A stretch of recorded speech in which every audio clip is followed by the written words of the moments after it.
Me llamo Carolina y crecí en una granja a las afueras de Sao Paulo. Allí mi infancia transcurrió al ritmo lento del campo, con la música de las aves y el olor a pasto húmedo, entre todo lo que me dio la vida rural. Hubo un ser que siempre ocupó un lugar especial, Zeus, un alazán imponente, de pelaje brillante y movimientos que parecían esculpidos. Cuando galopaba con él, el mundo se volvía ancho y claro. Sentía debajo de mí no solo la fuerza de un animal, sino un pulso antiguo que me devolvía a lo esencial. Un domingo de verano mi amiga Laura llegó para pasar un fin de semana. Era la antítesis de mi discreción, espontánea, valiente, siempre dispuesta a convertir lo cotidiano en aventura. Tan pronto lo vio, Zeus levantó la cabeza y Laura, que tenía una sonrisa retadora, no tardó en acercarse a él con esa mezcla de curiosidad y atrevimiento que la definía. Le expliqué sus reacciones y sus maneras. Zeus no era un caballo para manos inexpertas, tenía temperamento fuerte y requería respeto y calma. Aún así, cuando Laura posó la palma contra su cuello, él aceptó la caricia con una calma que me sorprendió. Lo que al principio fue una curiosidad se convirtió en algo más intenso. Laura hablaba de él con pasión, se reía mucho, le buscaba el contacto y, lo que me inquietaba, parecía buscar en Zeus una forma de ser que no encontraba en otra parte. Le enseñé a manejar las riendas, a mantener el equilibrio y a respetar los silencios. Hubo un momento en el que la conexión se hizo visible para todos. Durante una salida por los senderos del monte, el establo y los campos se tornaron en escenario de una comunión inesperada entre humana y caballo. Pero la tarde cambió cuando, sin avisar, un toro se desbocó por el cierre que alguien había dejado mal cerrado. Apareció corriendo por el sendero como una masa furiosa, embistiendo todo a su paso. Y por un instante el pánico paralizó hasta el viento. Laura, que iba delante sobre Zeus, gritó y perdió el control. El toro venía directo hacia ellas. Fue entonces cuando Zeus, con una decisión súbita, se colocó entre el toro y mi amiga, se empinó, vaciló apenas, y actuó como escudo y barrera. La escena fue de una quietud peligrosa y magnífica a la vez, y el toro, desconcertado por la inesperada resistencia, cambió de rumbo y desapareció entre las sombras del bosque. Laura, pálida pero indemne, cayó al suelo y abrazó el cuello del caballo con una gratitud que parecía más profunda que la simple protección. Algo en su voz, en su forma de mirarlo, sonaba a revelación. Lo que para mí fue un acto de nobleza animal, para ella se transformó en una experiencia fundacional. Juró, con ojos húmedos, que Zeus la había salvado y que nada volvería a ser igual. Desde entonces la relación de Laura con el caballo cambió. Cada mañana la encontraba en el establo antes del alba, acariciando su crin largo rato, hablándole en voz baja como si explicara secretos. Yo lo observaba con una mezcla de fascinación y recelo. Admiraba cómo se entregaba a algo tan puro y fuerte, pero también veía cómo esa entrega la aislaba, la consumía. En nuestras conversaciones en el porche, entre sorbo y sorbo de café, Laura se jactaba con esa sonrisa que tanto me irritaba y me atraía. Zeus me entiende, decía, y yo, protectora. Repetía las mismas advertencias que había escuchado de mi madre: respeto, límites, seguridad, aunque no sabía si hablaba a la otra o a mí misma. Su pasión la empujaba a pedir más, paseos más largos, saltos, prueba de dominio y, con ellos, una peligrosa tolerancia a asumir riesgos, en un mundo donde para ella la vida urbana no ofrecía intensidad.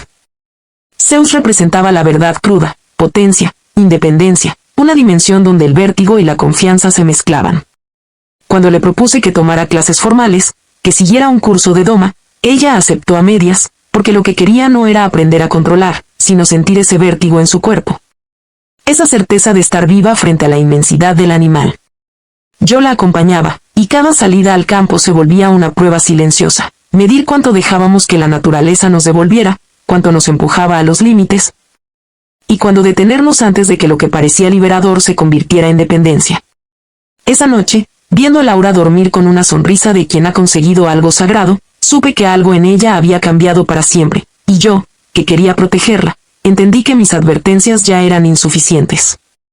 Había nacido entre nosotras una cuerda tirante que, si no se aclaraba, podía romperse de manera dolorosa. La mañana siguiente empezó con un silencio raro. Laura no apareció a la hora del desayuno y, cuando la encontré en el establo, estaba allí otra vez, acariciando a Zeus con esa ternura que ya no era solo afición, sino una disciplina casi litúrgica. Me saludó con una sonrisa y un brillo en los ojos que sonaba a determinación. Quería volver a montar, quería saltar. Quería sentir otra vez el vértigo que la había vuelto insomne la semana anterior. A partir de ese día las cosas se intensificaron. Sus visitas al monte se hicieron más frecuentes, sus desafíos más audaces. Por mi parte aumentó la sensación de vigilancia, no por celos sino por miedo. Miedo a que el riesgo se transformara en accidente y a que la fascinación devorase su vida cotidiana. Intenté imponer límites, sin cabalgatas a solas, con casco, aprender técnicas de seguridad, y algunas veces aceptó, pero su impaciencia la llevaba a esquivar las reglas. Llegaba a la yegua a horas en que la sombra del bosque era larga, se escapaba con pretextos y volvía con el rostro enrojecido, los ojos encendidos. Hablando de la sensación de libertad y de cómo Zeus parecía responder a su energía con confianza absoluta. Su conducta empezó a afectar a las conversaciones del pueblo, algunos vecinos murmuraban, otros admiraban el vínculo, pero lo cierto era que la intensidad de Laura ya no podía ocultarse detrás de risas. Una tarde, tras uno de esos paseos arriesgados, regresó con un trozo de piel raspada en la pierna y una historia de barro y caídas que me hizo respirar con fuerza. Casi me despeño, dijo en tono de victoria. Y yo comprendí que el peligro ya no le detuvo, sino que le alimentaba. Intenté llevarla a clases con un entrenador profesional, y allí, en la pista, bajo la mirada crítica del instructor, Laura mostró una técnica admirable, control, oído, sensación. Pero también una inclinación por empujar los límites, por probar saltos que el instructor no autorizaba. Fue en una de esas sesiones cuando, tras un salto mal calculado, Zeus resbaló, la caída fue brusca, y aunque ambos se levantaron, la imagen quedó grabada, la fragilidad que puede latir detrás de una fuerza aparente. El entrenador pronunció palabras serias sobre prudencia y la responsabilidad que implica dominar la libertad de un ser vivo. Eso hizo a Laura retroceder por un instante, pero no la doblegó. Con el tiempo, la obsesión de Laura desbordó la amistad. Se inventó excusas para estar menos con nosotros, para pasar tardes enteras en el campo, volvió menos al pueblo y habló menos con su familia. En una noche de lluvia, al regreso de una excursión a la que yo me negué a acompañarla, la encontré llorando en el porche, no por la caída ni por el susto, sino porque reconocía que su vida se había volcado en una pasión que la aislaba. Y no sé cómo volver, me dijo con voz quebrada, y ahí entendí que su vínculo con Zeus era la metáfora de algo más grande, la evasión de un mundo donde sentía que no encajaba. Le propuse alternativas, voluntariado con caballos, competencia responsable, terapia para entender por qué necesitaba escapar. Aceptó a medias. Con el tiempo, y después de conversaciones largas, de días de enfado y reconciliación, Laura empezó a equilibrar, mantuvo su amor por Zeus, pero aprendió a escuchar a quienes la querían. Aprendió a medir riesgos y a pedir ayuda. Zeus siguió siendo el corazón del establo, la criatura que reunió nuestro asombro y puso a prueba nuestra lealtad, pero su historia dejó de ser un idilio temerario y se transformó en una lección sobre límites, cuidado y el peligro de convertir la intensidad en fuga. Hoy, cuando lo veo pastar, siento gratitud y alivio. La experiencia nos enseñó que la naturaleza no es objeto para poseer, sino un espejo que nos devuelve lo que llevamos dentro. Y que amar algo poderoso a veces exige más prudencia que pasión. Si Laura no repitió sus extremos fue porque aprendió a traducir esa urgencia en proyectos que la sostienen sin destruirla. Cuidar, entrenar, enseñar a otros el respeto por los animales.